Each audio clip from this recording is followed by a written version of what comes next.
Ministerio Conéctate a Jesús tiene el agrado de presentar El Camino a Cristo, capítulo número 3. Un poder maravilloso que convence. Hechos 2:38 y 3:19 dice: arrepentíos, pues, y volveos a Dios, para que sean borrados vuestros pecados.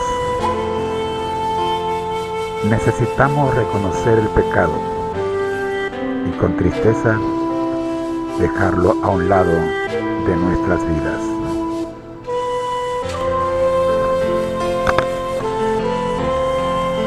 Con esta pequeña introducción, escuchemos El Camino a Cristo, capítulo 3. El Camino a Cristo, capítulo 3. Un poder misterioso que convence. ¿Cómo se justificará el hombre con Dios? ¿Cómo se hará justo el pecador? Solo por intermedio de Cristo podemos ser puestos en armonía con Dios y con la santidad. Pero ¿cómo debemos ir a Cristo?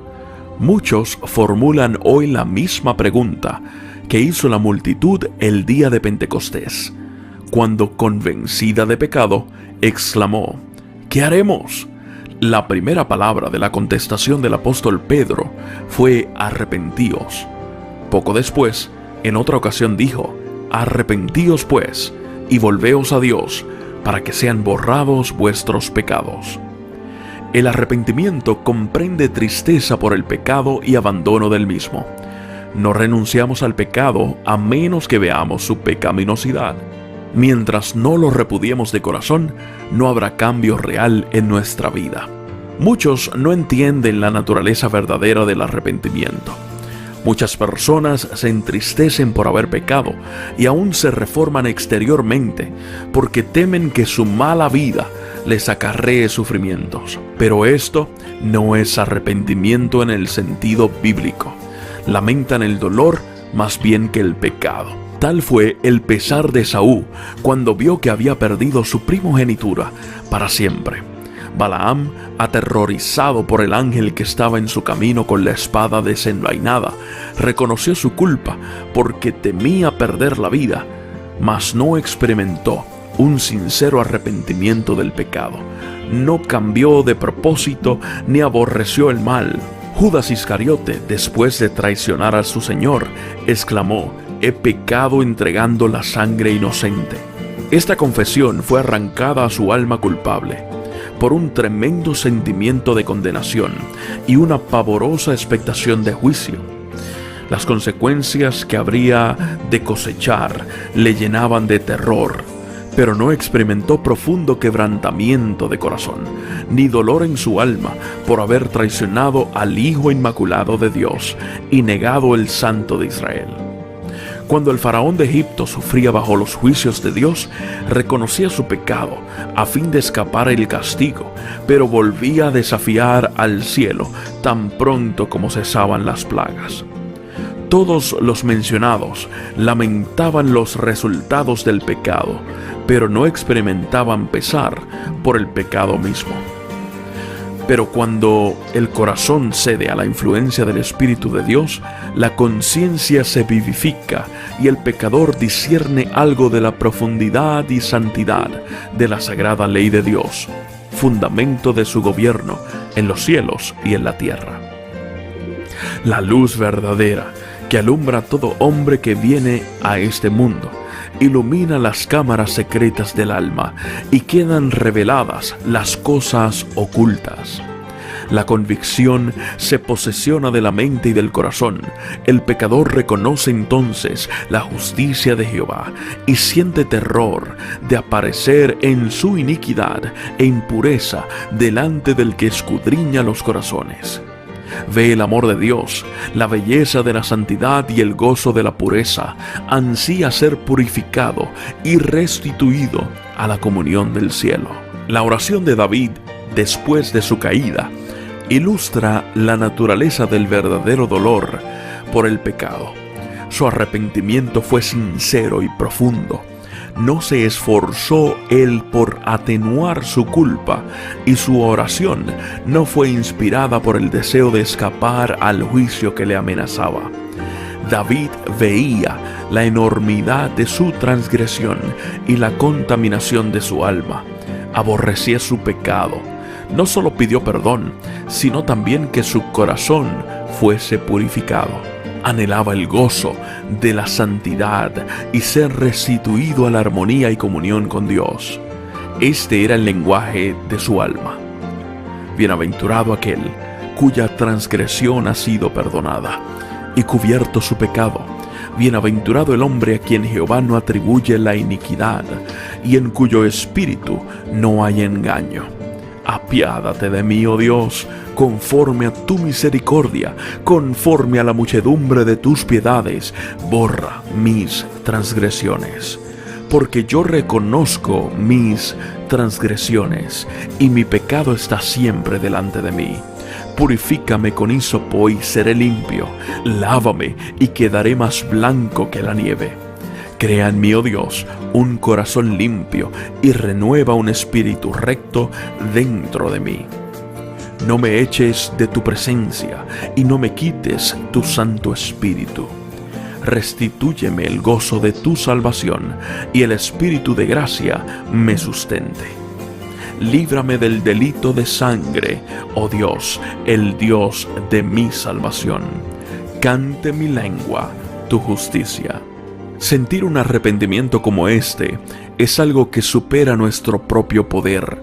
Se lo obtiene únicamente de Cristo, quien ascendió a lo alto y dio dones a los hombres. Precisamente en este punto es donde muchos yerran y por ello no reciben la ayuda que Cristo quiere darles.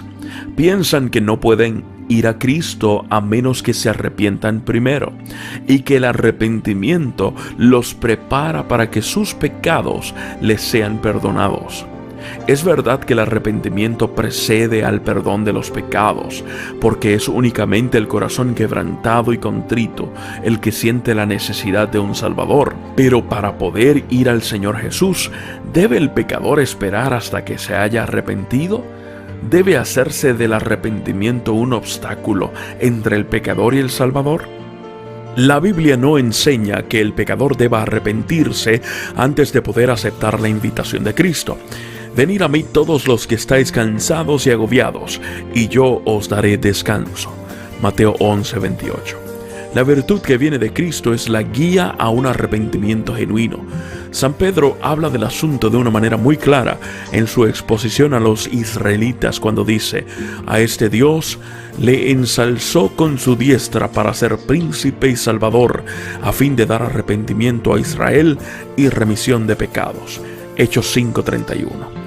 No podemos arrepentirnos sin que el Espíritu de Cristo despierte la conciencia, más de lo que podemos ser perdonados sin Cristo. Cristo es la fuente de todo buen impulso. Él es el único que puede implantar en el corazón enemistad contra el pecado. Todo deseo de verdad y de pureza, toda convicción de nuestra propia pecaminosidad es una prueba de que su Espíritu está obrando en nuestro corazón. Jesús dijo: yo, si fuere levantado en altos de sobre la tierra, a todos los atraeré a mí mismo. Juan 12:32. Cristo debe ser revelado al pecador como el Salvador que muere por los pecados del mundo, y cuando consideramos al Cordero de Dios sobre la cruz del Calvario, el misterio de la redención comienza a abrirse en nuestra mente, y la bondad de Dios nos guía al arrepentimiento. Al morir, Cristo por los pecadores manifestó un amor incomprensible, y este amor, a medida que el pecador lo contempla, enternece el corazón, impresiona la mente e inspira contrición en el alma. Es verdad que algunas veces los hombres se avergüenzan de sus caminos pecaminosos y abandonan algunos de sus malos hábitos antes de darse cuenta de que son atraídos a Cristo. Pero cuando hacen un esfuerzo por reformarse, con un sincero deseo de hacer el bien, es el poder de Cristo el que los está atrayendo. una influencia de la cual no se dan cuenta, obra sobre el alma, la conciencia se vivifica y la vida externa se enmienda. A medida que Cristo los induce a mirar su cruz y contemplar a quien han traspasado con sus pecados, el mandamiento despierta la conciencia, la maldad de su vida, el pecado profundamente arraigado en su alma, se les revela. Comienzan a entender algo de la justicia de Cristo y exclaman: ¿qué es el pecado para que exigiera tal sacrificio por la redención de su víctima? Fueron necesarios todo este amor, todo este sufrimiento, toda esta humillación para que no pereciéramos, sino que tuviéramos vida eterna. El pecador puede resistir a este amor, puede rehusar ser atraído a Cristo, pero si no se resiste, será atraído a Jesús.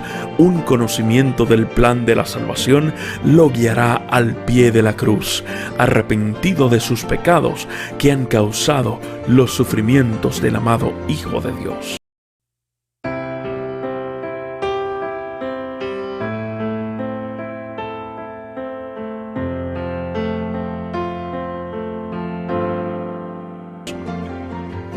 La misma inteligencia divina que obra en la naturaleza habla al corazón de los hombres y crea un deseo indecible de algo que no tienen.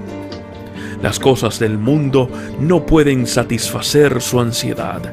El Espíritu de Dios está suplicándoles que busquen las cosas que solo pueden dar paz y descanso, la gracia de Cristo y el gozo de la santidad.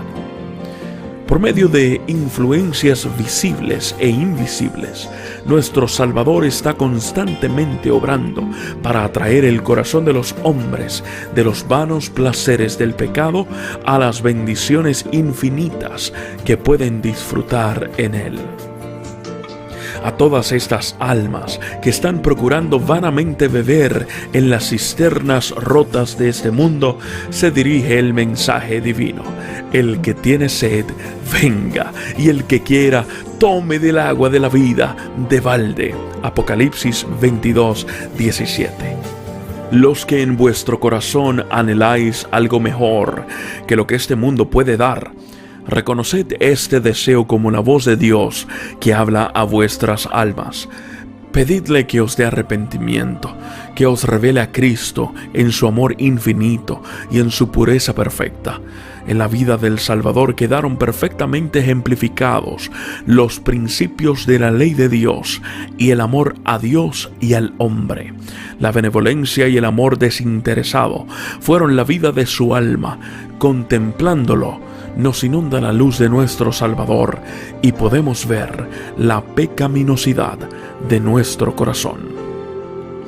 Podemos lisonjearnos como Nicodemo de que nuestra vida ha sido muy buena, de que nuestro carácter es perfecto y pensar que no necesitamos humillar nuestro corazón delante de Dios como el pecador común.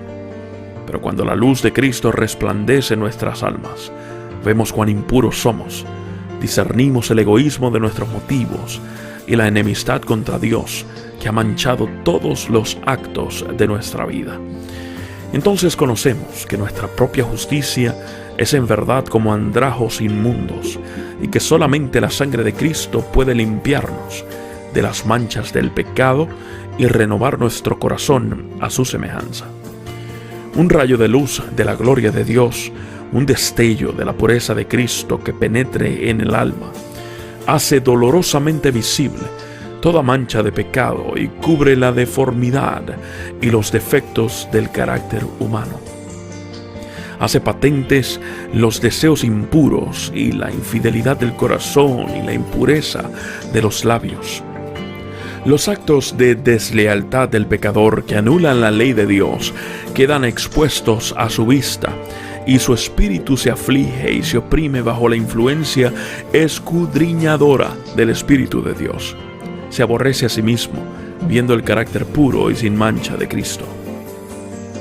Cuando el profeta Daniel vio la gloria que rodeaba al mensajero celestial que le había sido enviado, se sintió abrumado por su propia debilidad e imperfección. Describiendo el efecto de la maravillosa escena, dice: No quedó en mí esfuerzo, y mi lozanía se me demudó en palidez de muerte, y no retuve fuerza alguna. Daniel 10:8. Cuando el alma se conmueve de esta manera, odia el egoísmo, aborrece el amor propio y busca, mediante la justicia de Cristo, la pureza de corazón que está en armonía con la ley de Dios y con el carácter de Cristo. San Pablo dice que en cuanto a justicia que haya en la ley, es decir, en cuanto se refiere a las obras externas, era irreprensible. Filipenses 3:6. Pero cuando comprendió el carácter espiritual de la ley, se vio a sí mismo como pecador, juzgado por la letra de la ley, como los hombres la aplican a la vida externa. Se había abstenido de pecado, pero cuando miró la profundidad de sus santos preceptos y se vio como Dios lo veía, se humilló profundamente y confesó su maldad. Él dice: y yo, aparte de la ley, vivía en un tiempo, mas cuando vino el mandamiento, revivió el pecado y yo morí. Romanos 7:9.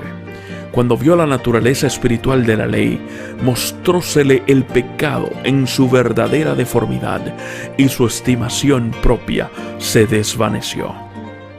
No todos los pecados son delante de Dios de igual magnitud. Hay diferencia de pecados a su juicio, como la hay a juicio de los hombres. Sin embargo, aunque este o aquel acto malo puedan parecer trivial a los ojos de los hombres, ningún pecado es pequeño a la vista de Dios. El juicio de los hombres es parcial e imperfecto, mas Dios ve todas las cosas como son realmente. El borracho es detestado y se dice que su pecado lo excluirá del cielo, mientras que el orgullo, el egoísmo y la codicia muchísimas veces pasan sin condenarse. Sin embargo, estos son pecados que ofenden especialmente a Dios, porque son contrarios a la benevolencia de su carácter, a ese amor desinteresado, que es la misma atmósfera del universo que no ha caído. El que cae en alguno de los pecados grandes puede avergonzarse y sentir su pobreza y necesidad de la gracia de Cristo, pero el orgullo no siente ninguna necesidad y así cierra el corazón a Cristo y a las infinitas bendiciones que Él vino a derramar.